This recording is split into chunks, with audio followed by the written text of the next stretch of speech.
বর্তমানের নারী পুরুষগুলো প্রচণ্ড পরিমাণে আবেগপ্রবণ। আবেগের বশবর্তী হয়ে মরে যেতেও দ্বিধা বোধ করছে না। স্ত্রীকে বেঁধে রেখে গলায় ফাঁস। স্ত্রী সন্তানকে মেরে নিজে মরে গেল।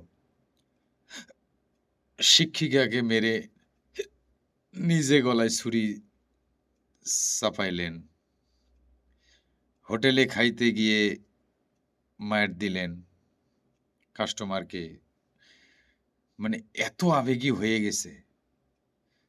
মিডিয়াতে কাজ নাই সারা বাংলার মানুষকে জানানো। শিল্পী সমাজটাকে একটু ছোট করা।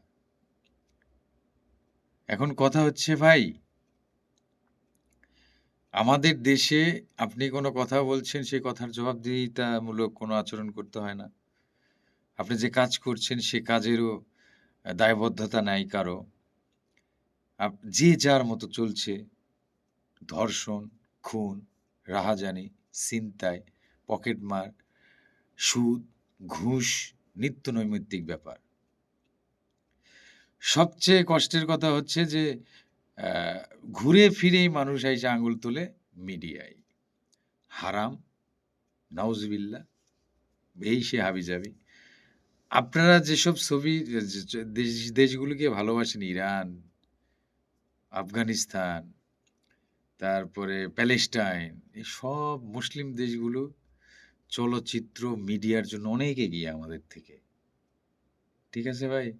নাকটা সিটকাইবেন, একটু বুঝে শুনে সিটকায়েন।